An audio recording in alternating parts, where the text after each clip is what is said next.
Welcome back ناظرین. ہم بات کر رہے ہیں کہ آج ملک میں ہر شخص سراپا احتجاج کیوں ہے. مہنگائی کا بوجھ بھی ہے, گورننس کے بھی ایشوز ہیں, اور آسمہ ارباب عالمگیر صاحبہ نے کہا کہ جمہوریت ہے, لوگوں کو پروٹیسٹ کرنے کا حق ہے. ماروی میمن صاحبہ, آپ کافی سارے پروٹیسٹ میں بھی جاتی ہیں, کیا وجہ ہے, لوگ سراپا احتجاج کیوں ہیں آج؟ ان کو ان کے حقوق نہیں مل رہے اور ان کے ساتھ زیادتی ہو رہی ہے, چاہے وہ روزگار کی زیادتی ہو, چاہے وہ کرپشن کے خلاف ہو, چاہے وہ میرٹ کے جو نہیں مل رہی اس کے خلاف ہو. ویریس ایشوز ہیں, اور یہ ساری باتیں ایک پارلیمنٹ کی بالادستی یا ایک پارلیمنٹ کی جو سکسیس اور فیلئر اسی طرح سے ہوتا ہے کہ جتنے احتجاج ہوں گے اتنا پارلیمنٹ کا فیلئر نظر آ رہا ہے, کیونکہ انہوں نے ہمیں بھیجا ہے ایوانوں میں ان کا کام کرنے کے لیے. اگر ان کو خود ہی اپنا کام سڑکوں پہ کرنا پڑ رہا ہے تو پھر ہماری کیا ضرورت ہے؟ ہماری یوٹیلٹی کیا ہے کہ اگر ہم بیٹھ کے پارلیمنٹ میں ان کے باتیں, ان کی ساری ایشوز ریزالو تک نہیں کر سکتے. یہ میں کافی ٹائم سے ہر روز میرا یہی میسج ہوتا ہے, مشکل سے مجھے مائک ملتا ہے, پھر مائک کٹ کیا جاتا ہے, اور جو پھر زیادتیاں ہوتی ہیں ہمارے ساتھ وہ تو اپنی جگہ پہ, لیکن پوائنٹ پھر بھی سمپل ہے, کوئی بھی صوبہ ہو جائے. لیکن میرا تھوڑا زیادہ ایکسپیرینس ان کے ساتھ رہا ہے, دوسرے صوبوں میں بھی ہوتے رہتے ہیں. میں نے 3 دفعہ ایک سال میں ٹیئر گیس کھائی as a sitting M N A. تو آپ یہ حال سوچ سکتے ہیں کہ جو سٹنگ ایم این ایز نہیں ہے, جو عام عوام ہے, وہ اپنے حقوق کے لیے کتنی ٹیئر گیس کھاتی ہے ایک جمہوری حکومت میں. اگر جمہوری حکومت ہے, ہمیں حق ہے احتجاج کا, تو یہ حق حکومت کو نہیں ملتا کہ پیسفل پروٹیسٹرز کے اوپر ٹیئر گیس کرے اور ان کے اوپر جھوٹے مقدمے. آج تو میں نے وہ بھی دکھائے ہیں پارلیمنٹ میں کہ جھوٹے ایف آئی آر تو بند کریں نا. آپ کہتے ہیں آپ جمہوریت پسند ہیں, آپ جمہوری حکومت ہیں, یہ تو آپ ہمیں تانے دیتے تھے کہ پچھلی حکومتوں میں ہوتے تھے جھوٹے ایف آئی آر. اب آپ تو بند کریں. ان پروٹیسٹرز نے فار ایگزامپل لو ایجوکیشن اسٹاف والے انہوں نے کوئی توڑ پھوڑ نہیں کی تھی یٹ. جو ایکچوئل ایف آئی آرز پھر میں نے بعد میں پڑھی, کیونکہ میں تو یہ ساری چیزیں میرے لیے تو نہیں ہیں, 1 سال ہی سے میں یہ سارا کچھ دیکھ رہی ہوں, تو اس میں تو یہ ساری غلط بیانیاں ہوئی ہوئی تھی. پیسفل ہوتے ہیں پروٹیسٹرز, ان کے ہاتھ میں ہتھیار نہیں ہوتے, اور وہ صرف جا کے پیسفلی اپنا بات بتانا چاہتے ہیں. جو کہ انیشیٹو لیتے ہیں, باہر آتے ہیں, پروٹیسٹ کرتے ہیں. شاہد خاقان عباسی صاحب, پارلیمنٹ کا ذکر ہوا کہ شاید پارلیمنٹ مسائل حل نہیں کر رہی, تو اس وجہ سے لوگ پروٹیسٹ کر رہے ہیں. آپ تینوں بڑی جماعتوں کی نمائندگی کر رہے ہیں, تینوں پارلیمنٹ میں بیٹھے ہیں, کیوں لوگوں کے مسائل پارلیمنٹ حل نہیں کر سک رہی؟ نہیں, میں نے پہلے کہا کہ پارلیمنٹ جو ہے وہ چونکہ مخلوط حکومت رہی ہے, ابھی بھی مخلوط حکومت ہے, تو شاید گورنمنٹ میں ایبلٹی نہیں ہے مسائل کو حل کرنے کی. اور ہم نے جو 10 نکاتی پروگرام بھی دیا تھا اس پر بھی عمل درآمد ہوا, وہ آپ کے سامنے ہے. جو منسٹرز میں ری شفل کیا گیا اس کے بھی جو اثرات ہیں آپ کے سامنے ہیں. اور بدقسمتی سے پیپلز پارٹی کے اندر بھی جو لوگ واقعی پیپلز پارٹی سے تعلق تھا وہ آج بیک گراؤنڈ میں چلے گئے, اور ایسے لوگ سامنے آئے جن کا اس پارٹی سے ماضی میں کوئی تعلق نہیں تھا. تو جب ایسے حالات پیدا ہوں, جب پارٹی ورکر بھی مایوس ہو, تو پھر یہ سیاسی صورتحال چل نہیں سکتی.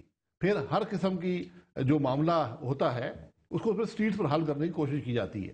جب اعتماد ہٹ جائے حکومت سے, جب آپ کا پارٹی ورکر اپنی پارٹی سے مایوس ہو جائے, پھر وہ کسی بھی... نواز شریف صاحب بھی کہہ رہے ہیں کہ میں لانگ مارچ کروں گا. جی بالکل, دیکھیں جب کوئی اور راستہ نہ رہے, میں نے پہلے کہا کہ جب ایولیوشنری پروسیسز نہ کامیاب ہو سکے, جب پارلیمنٹ مسائل کو حل نہ کر سکے, تو پھر سڑک کا راستہ رہ جاتا ہے.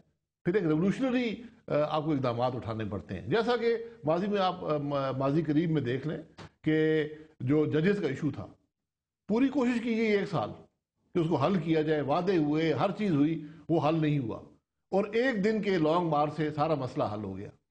تو میں یہی کہتا ہوں کہ حکومت کو یہ دیکھنا چاہیے کہ کس طرح عوام کے مسائل کو حل کرے, ان کو حل کرنے کی کوشش کرے, اور اگر وہ حل نہ ہو پائیں تو پھر عوام کو بتائے کہ جی ہماری یہ مجبوریاں ہیں, ہم حل نہیں کر پاتے, اور الیکشن میں جانا چاہیے. مجبوریاں کیا؟ میں صرف ایک چیز کہنا چاہوں گی, انہوں نے بہت ایک امپورٹنٹ بات کی ہے کہ ورکرز تک مایوس ہو گئے. اب فار ایگزامپل یہ جو سارے دھرنے جو میں نے جتنے بھی وٹنس کیے ہیں فرسٹ ہینڈ, اس میں کافی دفعہ میں نے یہ نوٹ کیا کہ وہ خود آ کے کہتے ہیں ہم پیپلز پارٹی کے ورکرز ہیں, ووٹرز ہیں, ہم نے آپ کو ووٹ دیا ہے.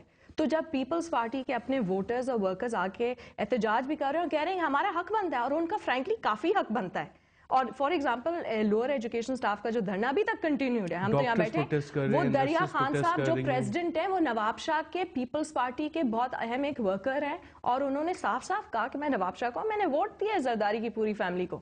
تو مطلب پوائنٹ یہ ہے کہ اگر آپ اپنے لوگوں کے ساتھ مار پیٹ کٹائی کریں گے اور ان کے مسئلے سالو نہیں کریں گے, پھر آگے بات کیسے بنے گی؟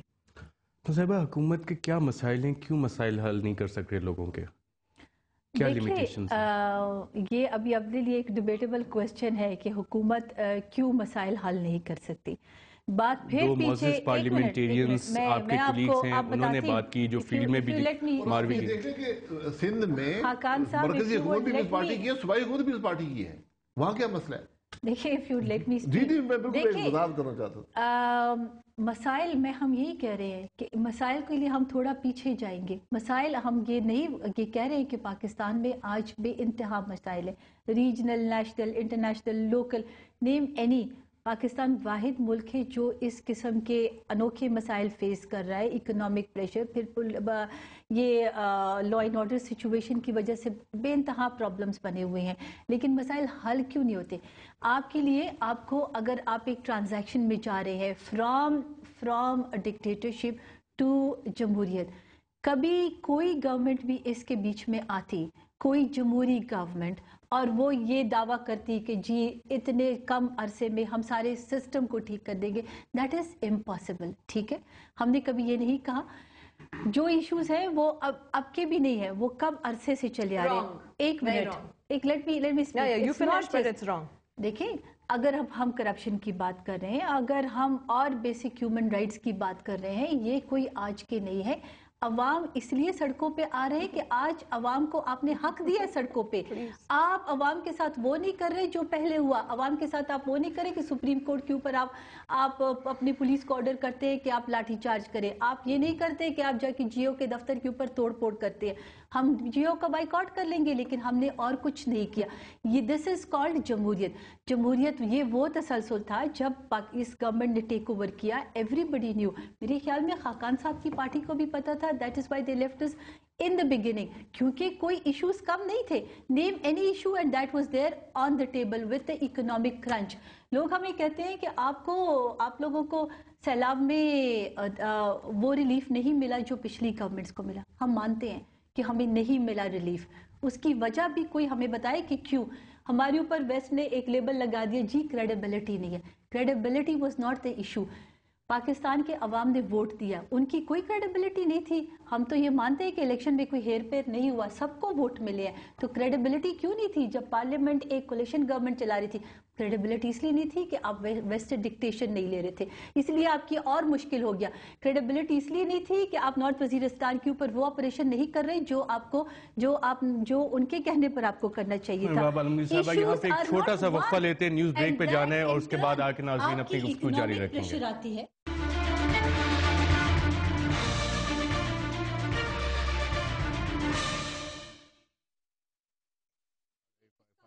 نہیں دینا ہے نا، وہ خود تو اپنا رسپانس نہیں دیں گے.